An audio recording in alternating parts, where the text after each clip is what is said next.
A ver, cada vez que mandamos un mensaje, vemos una serie o subimos una foto, estamos usando una red gigantesca, casi invisible, que lo conecta a todo. Pero ¿nos hemos parado a pensar en cómo funciona de verdad? ¿Cuáles son los cimientos que lo sostienen? Pues en el análisis de hoy vamos a desgranar justo eso, los ladrillos fundamentales, desde el cable más simple hasta las redes globales que definen nuestro mundo. Este va a ser nuestro recorrido. Primero vamos a entender por qué conectamos las cosas. Después nos meteremos en el cómo, en los componentes físicos que lo hacen posible. Veremos cómo todo esto ha ido evolucionando hasta crear las redes que usamos a diario. Y para terminar, echaremos un vistazo a lo que nos espera en el futuro de la conectividad. Todo esto arranca con una idea súper sencilla, poder acceder a recursos compartidos. Pensemos en archivos en la nube, en una impresora en la oficina, o incluso en ver una película que está en un servidor a miles de kilómetros. La base de todo es la interconexión de redes. Y aquí está el quid de la cuestión. La interconexión no es para nada solo un montón de cables. Es una combinación muy inteligente de hardware, lo que podemos tocar, los ordenadores, los cables, y de software, la parte lógica, o sea, los protocolos que ponen las reglas del juego. Es el qué se conecta y el cómo se comunica. Vale, y con esto en mente vamos a la idea que lo empezó todo, el teleproceso. Esta fue la técnica que, por primera vez, permitió que los ordenadores se hablaran entre sí sin tener que estar uno al lado del otro. Si nos ponemos un poco más técnicos, el teleproceso es, básicamente, la técnica que permite este diálogo a distancia. Es el arte de mover información a través de sistemas de telecomunicaciones. De hecho, de aquí nace la telemática, que es justo esa unión entre la informática y las telecomunicaciones. Y fijaos qué simple es en el fondo. Cualquier sistema de teleproceso, por complejo que parezca, se reduce a estos tres elementos. Un terminal remoto, que es desde donde nos conectamos, un ordenador central, el host, que es donde está la información o los programas, y claro, el canal de comunicación, la línea que los une. ¿Y para qué montar todo este lío de redes? Bueno, pues hay tres motivos de peso. El primero, el más evidente, es compartir cosas. La segunda razón es la fiabilidad.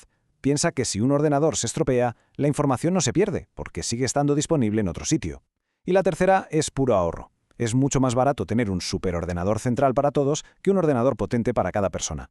Muy bien, ya sabemos que el porqué de las redes. Ahora vamos a meternos de lleno en el cómo, en esa línea que lo une todo, el canal de transmisión. Imagina que son las autopistas por donde viajan nuestros datos. Y lo más importante de una autopista, claro, es su capacidad, ¿verdad? Pues eso es lo que llamamos ancho de banda. Para construir estas autopistas tenemos básicamente dos opciones. Por un lado, los medios guiados, que son los cables de toda la vida. La señal va por dentro, bien dirigida. Y por otro, los medios no guiados, que son las señales inalámbricas que viajan por el aire, como el wifi de casa o los datos del móvil. Y aquí se ve clarísima la evolución. Empezamos con el cable coaxial, el de la tele antigua, que era lento y hoy ya casi no se usa. Luego llegó el par trenzado, que ha sido el caballo de batalla durante décadas para las redes locales y el ADSL.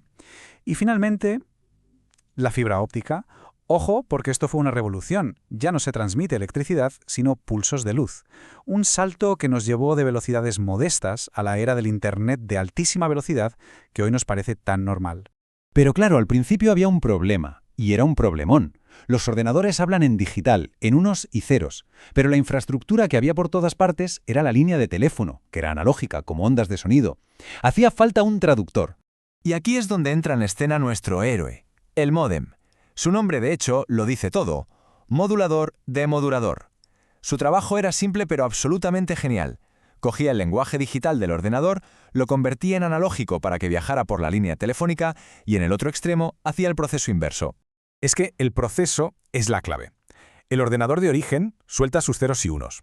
El módem los modula, es decir, los canta como si fuera una melodía análoga a través del cable del teléfono. Al otro lado, el módem receptor escucha esa melodía, la demodula y la vuelve a traducir a los ceros y unos que el otro ordenador sí puede entender. Una pasada. Vale, ya tenemos las piezas del puzzle, los terminales, los canales y los módems. Ahora vamos a ver cómo estas piezas se fueron juntando a lo largo del tiempo para crear redes cada vez más potentes y complejas. Esta cronología nos da una foto súper clara. Todo empezó con la red de teléfono de voz, allá por el siglo XIX. El primer gran salto hacia lo digital fue la RDSI, en los 80, que prometía una red única para todo. Luego, en los 90, llegó la auténtica revolución. Internet se hizo masivo. Y a finales de esa década, el ADSL, con un truco de ingeniería increíble, consiguió meter alta velocidad en los hogares usando los viejos cables de cobre. Cada una de estas redes tuvo su momento. La RTC nos permitió hablar a distancia. La RDSI fue el primer intento serio de una red digital para todo, aunque era un poco complicada. El ADSL fue el truco de magia que nos dio a todos acceso rápido a Internet. Y claro, luego está Internet, que es otra cosa. No es una red, es la red de redes, un monstruo que lo conectó absolutamente todo y cambió el mundo para siempre. Y con todo este bagaje, aterrizamos en el hoy. Y ojo, porque aquí vamos a pasar de la historia a una perspectiva mucho más crítica, porque la conectividad ya no es una simple herramienta. Y este punto es fundamental para entenderlo todo. Aunque el ADSL nos suene a prehistoria, los conceptos que hemos visto, modular una señal, usar canales, seguir protocolos, son como el motor de un coche. El coche puede ser ahora eléctrico y autónomo, pero los principios de la transmisión de energía siguen ahí, pues esto es igual, son la base sobre la que se construye toda la tecnología moderna. El panorama de hoy es una evolución directa de todo aquello. La fibra óptica nos lleva a la velocidad de la luz a casa, permitiendo el streaming en 4K. El 5G y el futuro 6G no solo son más rápidos, sino que eliminan el retardo, la latencia, abriendo la puerta a cosas como la cirugía a distancia. Los satélites están llevando Internet a cada rincón del planeta. Y todo esto es el cimiento para los servicios en la nube y el Internet de las cosas, que ya definen nuestra realidad. Y quiero que nos quedemos con esta idea porque es de verdad lo más importante. La conectividad ya no es un servicio más, como la luz o el agua. Hoy es un activo estratégico. La capacidad de una empresa para competir, para innovar, incluso para sobrevivir, depende directamente de la calidad y la seguridad de su conexión al mundo. Así que, para terminar, lanzo esta pregunta al aire. Hemos pasado de señales de voz por cables de cobre a redes de fibra y 5G que cubren el planeta. Mirando hacia adelante, ¿qué es lo siguiente? Redes cuánticas, interfaces cerebro-ordenador, sea lo que sea, el próximo gran salto en conectividad no solo cambiará la tecnología, va a redefinir una vez más cómo vivimos, trabajamos y nos relacionamos.